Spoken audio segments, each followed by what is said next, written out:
A Bola Não Para está no ar aqui no Canal de São Paulo, aqui nos estúdios do Canal de São Paulo. Você que acompanha através da Vivo TV, canal 18 Digital, 26 Fibra, no YouTube, no meu canal, no canal do Fred Júnior. Muito obrigado pelo seu carinho, a sua audiência. Se inscreva lá no nosso canal. Tem o canal da Rádio Prado, que é a nossa parceira aqui no programa Bola Não Para. Rádio Prado Oficial, só procurar lá também. Tem muita coisa bacana, transmissão de jogos, outra programação com outros programas interessantes falando de esporte e de futebol. E também no YouTube do canal de São Paulo e no site canalsp.com.br você pode assistir o nosso programa Bola Não Para toda segunda-feira, 8 da noite. E com muito prazer recebendo aqui nos nossos estúdios o técnico Vinícius Eutrópio.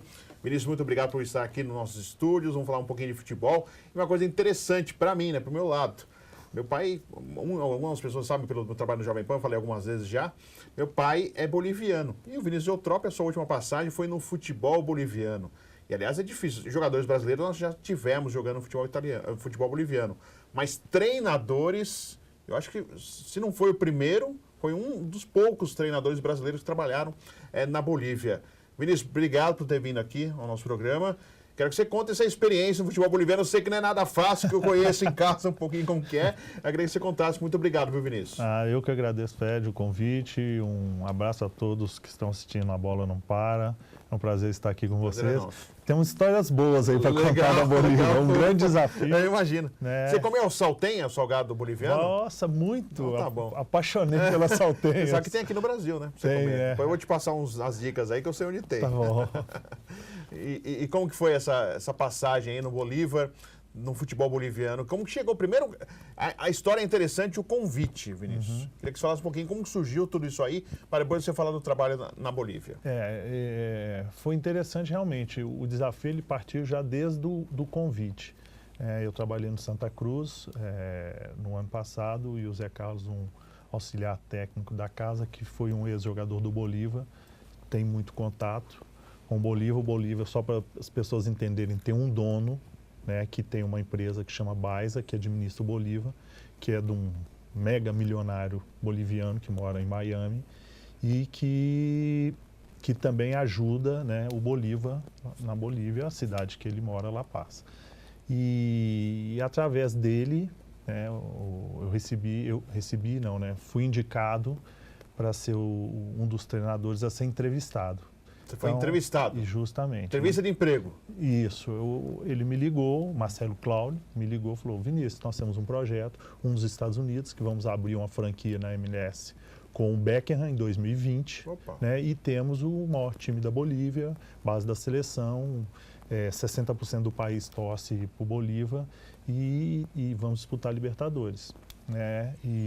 Tinha mais brasileiros na entrevista? Não, só você é o único do Brasil? Só eu. E se eu teria interesse? Eu falei, sim, tenho interesse. Ele falou, então você tem que pegar, vou mandar passagem para você, vem para Miami daqui 2, 3 dias e a gente faz essa entrevista com você. Vão ter mais 6 treinadores. Tinha espanhol, tinha argentino, uruguai, por isso eu fiquei feliz também, para ter um parâmetro da nossa qualidade, do tipo de trabalho que nós temos, né? E sem falar o idioma corretamente, né? ainda aprendendo. E aí, nesse time que ele deu 2, 3 dias, eu já assisti 4, 5 jogos do Bolívar, já montei toda a programação, elenco, formação de elenco, pré-temporada, história, já estudei tudo. E quando eu cheguei lá, eu participei de uma reunião com ele, mais o irmão, presidente, vice, eram 6, 7 pessoas. Mostrei em vídeo todo o meu trabalho, minha carreira, metodologia, a forma que meu time jogava no Brasil, né, os times e o que eu iria fazer lá.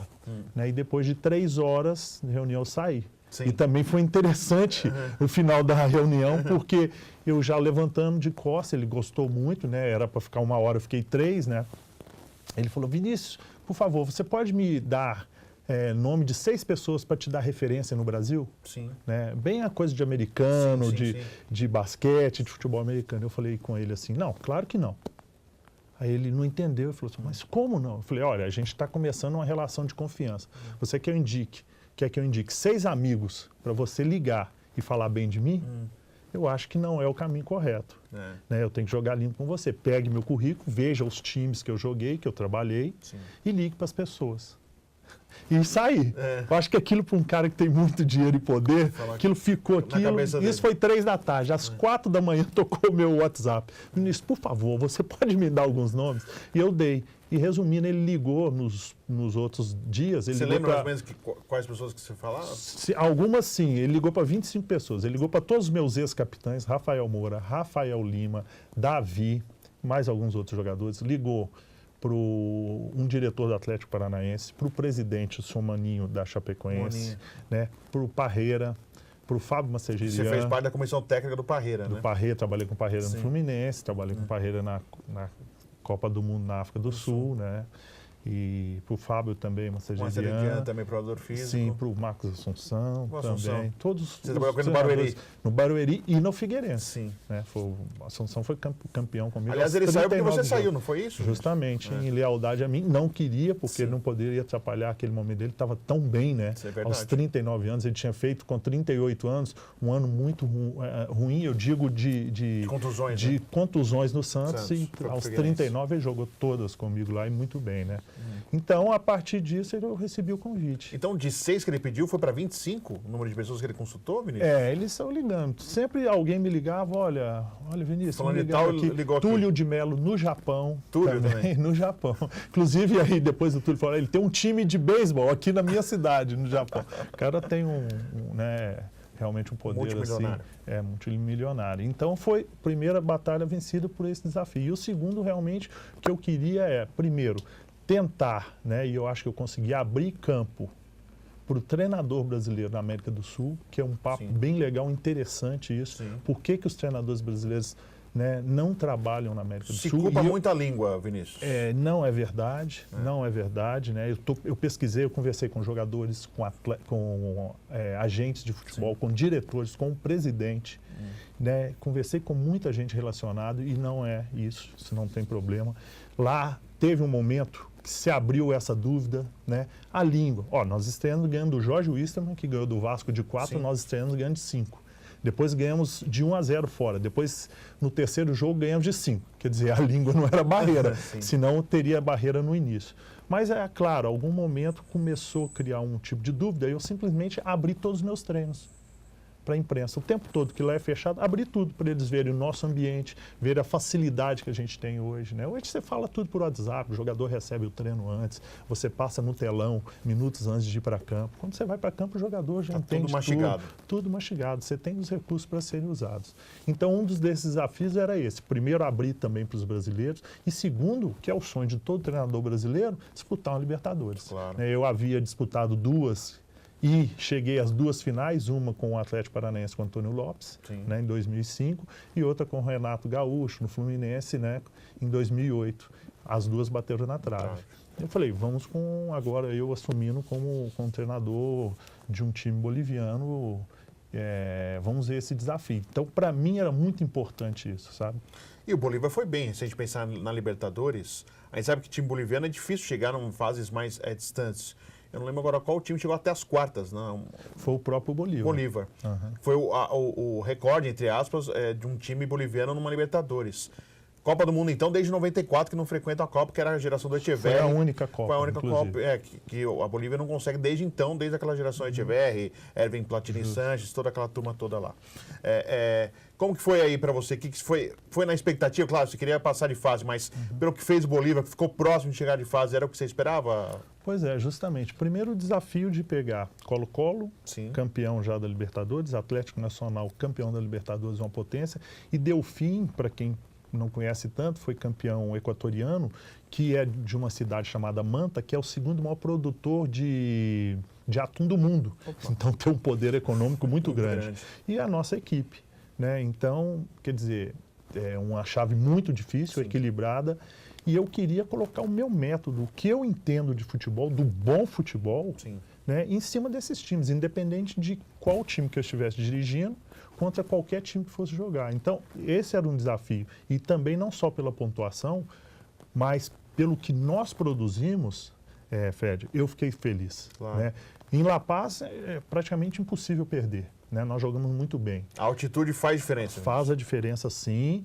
Tanto é que até hoje, vamos estar chegando às finais da Copa Libertadores, o jogo que um time mais finalizou e cruzou em uma só partida foi nós contra o Delfim, que foram 25 finalizações e 42 cruzamentos. A arma exatamente dos times bolivianos na altitude, por exemplo, é muita bola na área. Pela velocidade da bola, esse costume. Isso você já sabia ou você foi aprendendo também, Vinícius? Que é uma estratégia dos times bolivianos. Eu já sabia, mas aprendi muito com os próprios jogadores, com toda a comissão, com a direção. E toda hora é bola para área, bola para dentro. Justamente. Só que você tem que criar recursos para que ela chegue e para que os não jogadores ser um chutão, também... uma bola qualquer, justamente. Né? Tanto é que nós tivemos 42 cruzamentos e 25 finalizações. Sim. Então foram muitas. Só não tivemos a competência de colocar a bola na rede. Porque era o jogo que nos daria a classificação. Ganhamos de 2, mas com tranquilidade poderíamos ter ganho de 5.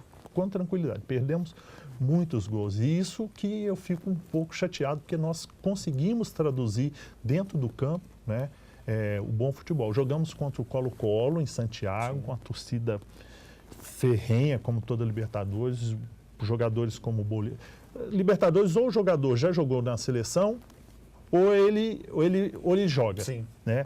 E o nosso time contra o Colo-Colo, por exemplo, eu não quero fazer um parâmetro, né, uma comparação contra o Corinthians, né, mas eu via, e com muita curiosidade, o Corinthians enfrentando o Colo-Colo lá. O meu time teve 430 ou 440 passes com mais posse de bola. Que você pode falar, deu esse tanto de passe e não teve mais posse de bola? Teve.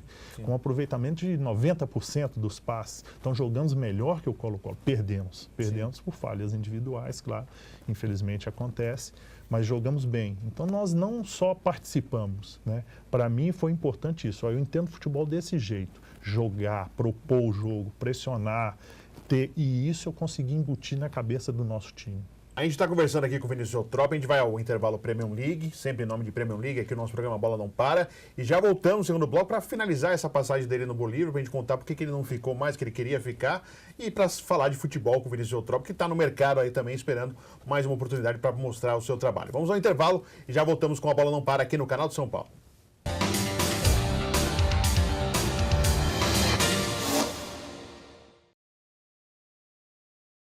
A bola não para, você está no intervalo acompanhando a gente, sempre em nome de Premium League, e vale a pena você acompanhar esse recado. Premium League é um fantasy game. Você não conhece ainda? Você pode acessar o site www.premiumleague.com.br ou baixar o aplicativo no seu celular. Você vai gostar, a discussão de futebol vai ficar bem diferente.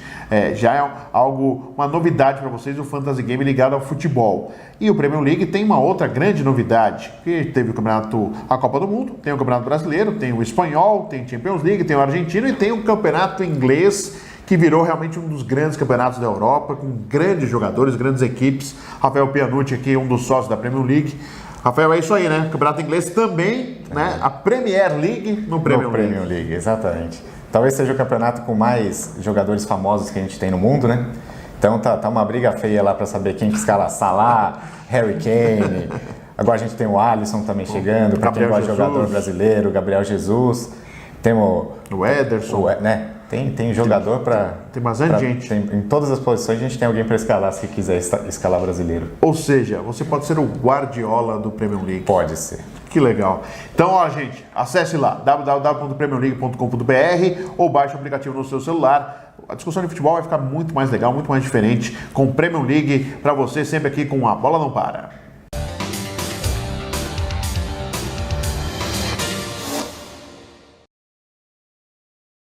Estamos de volta, a Bola Não Para aqui no canal de São Paulo, você que acompanha na Vivo TV, canal 18 Digital, 26 Fibra, no meu canal no YouTube, canal do Fred Júnior, canal da Rádio Prado Oficial, né? A Rádio Prado que é a nossa parceira no programa, no YouTube do canal de São Paulo, no site do canal de São Paulo, canal sp.com.br. Você pode acompanhar a nossa entrevista, a Bola Não Para, hoje com o técnico Vinícius Eutrópio. A gente está falando da passagem dele na Bolívia, que é uma passagem interessante com a história. Só da entrevista de emprego já foi interessante você saber um pouquinho como foi essa chegada do Vinícius ao futebol boliviano. Aí estava indo tudo bem, uma campanha legal, claro, queria uma classificação, mas o Campeonato Boliviano brigando aí pelo título, ficou na terceira colocação, o Bolívar, se eu não me engano, mas não teve continuidade do trabalho, Vinícius. O que aconteceu nesse meio do caminho para você não ter a continuidade de seguir no Bolívar? Só relembrando que a Libertadores não passamos de fase, mas nos classificamos em terceiro e isso deu condição Sul-Americana. à Sul-Americana. Sim, exato. Né? E no boliviano, como era uma fase de classificação pela primeira vez pela Copa do Mundo, teria o mata-mata, porque o Bolívar automaticamente, se fosse pontos o Campeonato Boliviano é que nem o argentino, tem clausura, abertura, igualzinho, e não tinha mata-mata. Esse ano, com a Copa teve, né? Esse ano teve o mata-mata. Então, por exemplo, normalmente eles usam um grupo muito fechado ali, restrito de 13, 14 jogadores. Eu usei na primeira fase 25 jogadores, usei praticamente o elenco todo, com garotos de 19 anos jogando, que isso é muito difícil acontecer lá. E fizemos 66% de aproveitamento, classificamos em primeiro.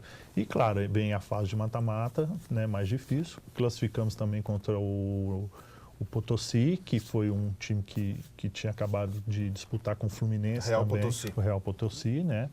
Lá contra o Fluminense, um jogo difícil. Naquela mesma semana nós ganhamos deles em casa e fora. E aí veio o clássico que daria oportunidade à final. Aí foram muitas coisas muito estranhas. Você criticou a arbitragem? Na verdade, eu praticamente denunciei. E um fato muito interessante que depois o Jorge Wilstermann, que chegou à final, o treinador entrou na justiça antes da final contra a federação, para suspender o jogo e suspender os atos que iam apitar. O treinador do Jorge Wilstermann. Ele fez por conta própria? Por conta própria, claro, sempre bem orientado por tudo. Então, quer dizer, foi uma coisa muito nítida que acaba prejudicando o futebol. Né? E o melhor time, que eu tenho certeza era o nosso, não desmerecendo os outros, acabou não sendo premiado, foi prejudicado em prol realmente de apenas resultado. Você acha que isso pode ter contribuído para a sua saída? Sim, talvez sim, porque o Bolívar acaba tendo uma obrigatoriedade de ser campeão. Né? Mas as pessoas viram, todos me apoiaram no momento, mas depois houve essa decisão, fiz a reunião, preparei tudo para a volta, e eles decidiram modificar, mas assim, para mim foi importante porque fizemos um trabalho excelente, tanto no boliviano quanto na Libertadores, deixamos um legado, todos os treinos eram filmados, né? Eu tive um auxiliar boliviano dentro do meu vestiário, coisa que isso não acontece com outros treinadores estrangeiros. Né? Eu levei um analista de desempenho e treinei mais 2 bolivianos para fazer a análise de desempenho. Outra coisa interessante, eu reunia uma vez por mês com os 36 treinadores da base. E a cada semana, 2 treinadores da base ficavam comigo de segunda até domingo, participando de tudo, palestra, treino. Então, todos eles participaram do processo para que a gente pudesse montar uma espinha, uma metodologia de treino. Então, quer dizer, o que o Marcelo me pediu, o que o dono me pediu de deixar um legado foi prontamente feito e fico feliz por isso. E até hoje comunico, principalmente com os professores, né, que sentem um pouco de saudade, claro, pela liberdade que a gente passou para todos eles. E você acha que você deixou as portas abertas, não só na Bolívia, mas no futebol sul-americano em si, Vinícius? O que você acha? O que você sentiu após a saída? O que você pôde perceber depois que você saiu do Bolívia? Sim, eu acredito que sim. O CEO hoje chama-se Dardo, é um grande amigo que eu tive lá. Quando eu era o treinador, ele era um diretor, mas não era o CEO. Então, hoje a gente se fala praticamente todo dia, toda semana. É um cara realmente que eu fiz uma amizade muito grande. O nome, sim, ele ficou marcado, né? Primeiro porque pela campanha da Libertadores. Existem alguns contatos, inclusive, para uma volta para países próximos ali, né? Equador, Chile, Colômbia, justamente os países que eu joguei contra essas equipes. E é um mercado que eu tenho certeza que eu abri assim para mim, porque eu estou tendo isso. E é uma coisa muito interessante a gente falar desse mercado e dessa pesquisa que eu fiz com todas as pessoas. Eu tenho conversado com algumas pessoas, alguns agentes, alguns presidentes de clubes de lá, e a primeira pergunta que eles falam é assim: mas você quer vir para cá? Por que você quer vir para cá? Mas você está aí no Brasil? Então eles têm o Brasil como uma coisa tão grande que ninguém gostaria de trabalhar num outro justamente lugar. E a verdade, o que eles têm é que nós, não vou dizer menosprezamos, o resto da América do Sul. Sim. Ninguém tem interesse. A primeira pergunta é isso: mas por que vocês querem sair? Tem certeza que quer sair do Brasil para trabalhar aqui? Pô, mas vocês ganham tanto, mas o Brasil tem um futebol tão bom. Né? E a gente não, a gente quer trabalhar para explorar, para exportar, porque também existem bons clubes, bons campeonatos para serem explorados, né? E a gente acaba não fazendo esse intercâmbio e fica assim. E o mercado fica restrito, por né, Vinícius? Porque se a gente pensar no futebol brasileiro, quantos bons técnicos estão aí desempregados? Justamente, né? nós temos aí 200. O nosso grupo do WhatsApp dos treinadores, eu acho que são 200, hoje tem 20 trabalhando, né? 40. E tem as outras Copas, Copa Paulista, Copa Santa Catarina e tudo. Então é outra coisa que a gente também debate, de terem, como a CBS tem melhorado, mas para estender mais os campeonatos Série C e D, né? Fortalecer mais esses campeonatos é importante. E também que haja algum tipo de processo para fortalecer o nome do treinador junto às outras confederações sul-americanas, né? Isso eu tenho também, como eu dou aula, né, e sou professor há 7 anos no curso da CBF, eu já sugeri isso para algumas pessoas, para que a CBF crie algum tipo de organização para que essas pessoas venham nos conhecer também. Sua expectativa agora de sequência de carreira é voltar a trabalhar no Brasil ou você acha que vai trabalhar no futebol sul-americano, Vinícius? Pelo que você está pesquisando, sentindo. Ou você está aberto aí, o que vier, está ótimo, bem importante trabalhar? Na verdade, eu estou aberto, né? Sul-americano, existem coisas aí, não vou dizer concretas, mas adiantadas. Tenho consultado, é um mercado que agora, novembro, eles respeitam muitas etapas, dificilmente eles cortam um trabalho assim, faltam 7 jogos. Não, eles esperam terminar todo um processo, novembro, dezembro, para depois haver a troca, mesmo times que estão aí mal, né? E então é um processo que pode ter. Mas você respeita mais o treinador? Se respeita mais o treinador, se respeita, não tem dúvida, né? Há críticas, há cobrança, como todo lugar. Futebol, a bola rolou, é igual. Mas os dirigentes, de um trabalho até o final. Eles esperam. Até a própria imprensa, né? Vamos esperar o ciclo e tal. Foi o que eu fiz, fizemos um ciclo lá, fechamos o nosso ciclo, foi importante. Mas eu estou aberto, né? O futebol brasileiro é muito interessante. Eu venho aí dos últimos 4 anos na Série A, saí por uma Libertadores, saí para o Emirados Árabes, e eu vejo o futebol brasileiro com muitos bons olhos, com muita vontade também de trabalhar e mostrar meu serviço. O grande trabalho no Brasil, qual que foi, Vinícius? Você tem uma relação interessante com a Chapecoense, por exemplo, mas qual que foi o grande trabalho que você teve como técnico? Eu fiz alguns desafios foram vencidos. 2010, nós montamos um time em 20 dias do Grêmio Barueri e ficamos em terceiro. O Toninho Cecílio depois pegou os últimos 6 jogos, mas ficamos em terceiro. Né? Eu voltei de Portugal depois de 2 anos, o Duque de Caxias estava em último lugar, com 5 derrotas consecutivas e não podia contratar ninguém. E as pessoas falam, o Vinícius monta bem o time. Eu falei, essa é minha chance, eu não posso fazer, não posso montar. Está em andamento. Então, de último colocado na Série C, nós fizemos 6 vitórias consecutivas e classificamos em primeiro, né? E aí 2013 para 2014 foi um grande ano para mim, porque também peguei o Figueirense, de 14º, conseguimos o acesso para a primeira divisão, e já na sequência, depois de 6 anos, eu fui campeão pelo Figueirense também catarinense. Então foram anos bons de conquista. Agora, um trabalho que marcou muito na montagem, realmente, porque depois a equipe fez muito sucesso, foi a montagem da Chapecoense em 2015, né? Uma equipe que tinha tradição de fazer times mais simples, mais humildes, nunca tinha contratado um jogador da Série A, por exemplo, passou aperto em 2014 na Série A, e eu chego em 2015, final de 2014, em 2015, faço todo o planejamento junto com os diretores e conseguimos contratar 20 jogadores da Série A. Foi essa a minha sugestão para o presidente. Levamos Kleber Santana, Apodi, Camilo, todo aquele time, Gil, né, que infelizmente aconteceu a tragédia. Então esse trabalho ficou muito marcado realmente, e até hoje eu tenho muito acesso. E você teve um retorno depois, né? Tive um retorno num momento difícil da Chapecoense, que eram 20 jogos em 2 meses, 5 países diferentes, com 10 jogadores lesionados. Né? E eu acho que pós uma tragédia, né? E pós uma tragédia, né? E mudança, justamente. Já não existiam aquelas pessoas que estavam adquirindo experiência no futebol, era totalmente diferente as outras pessoas, eram da cidade, mas pessoas que não estavam ligadas diretamente. Né, o clube internamente um pouco conturbado, e eu chego um pouco assim para dar uma acalmada. Tanto é que na minha apresentação, todos os 35 funcionários do clube foram me receber no dia da minha apresentação da coletiva. Então isso mostrou também que eu cheguei lá para colocar um ponto de, né? Então ali nós recuperamos 10 jogadores em 2 meses com todas as viagens. Nós tivemos que cumprir toda a agenda. Eram vários jogos que tinham que fazer, né? Justamente, né? Nós começamos a mentalizar mais e ter mais coesão entre a direção. Né? Isso é uma coisa interna que eu estou expondo, mas colocamos mais uma coesão. Nós contratamos 6 jogadores que eram necessários, né? E a partir daí, sim, o time começou a encaminhar. E fizemos um planejamento, que a partir de setembro, terminando todos os compromissos, que seriam jogos de 7 em 7 dias, né? Terminando todos os compromissos, o time ia deslanchar. E ainda conseguimos classificar para a Sul-Americana, ganhando do Defensa e Justiça.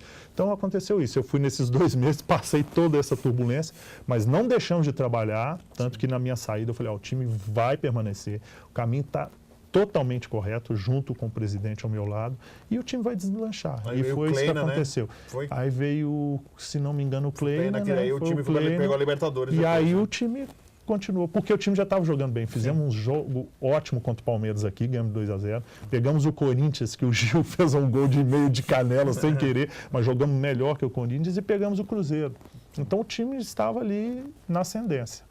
E até aproveitando, né? Você trabalhou na Bolívia, a Chapecoense teve essa tragédia de uma empresa boliviana, né? Que é a Lamia. Comentaram isso com você lá na Bolívia? Falaram a respeito com você dessa tragédia?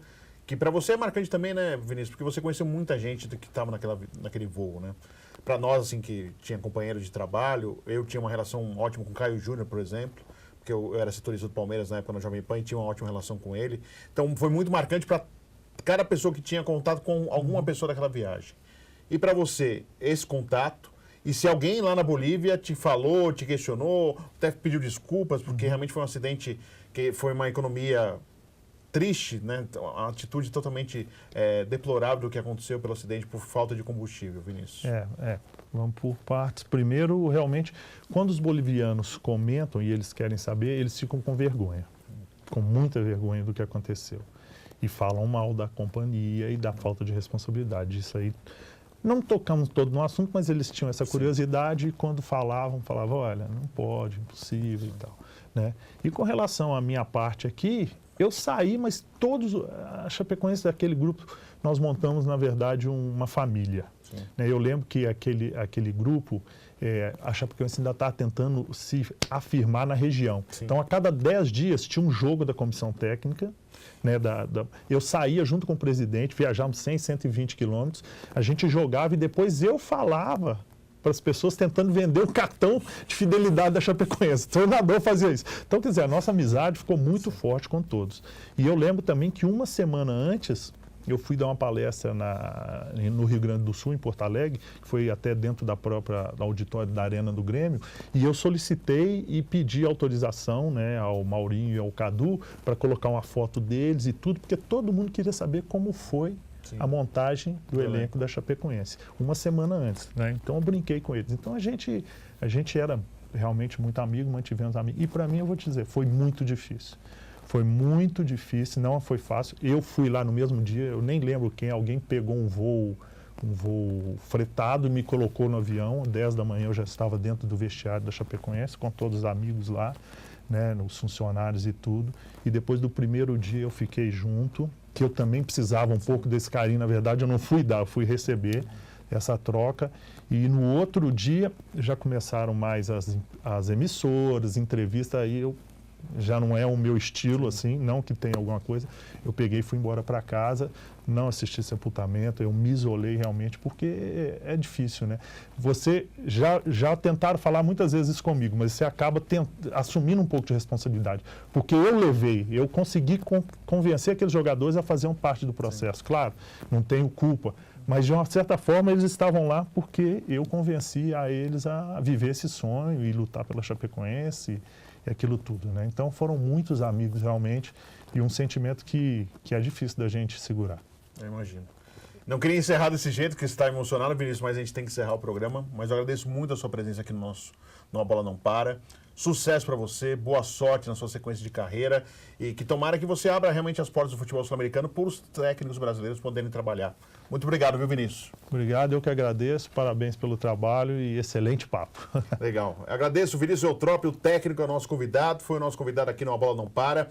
Nós voltamos toda segunda-feira, uma entrevista inédita para você. Eu aguardo a sua presença sempre em nome de Premium League e através do canal de São Paulo, parceria com a Rádio Prato e também no meu canal no YouTube, no canal do Fred Júnior. Até a próxima.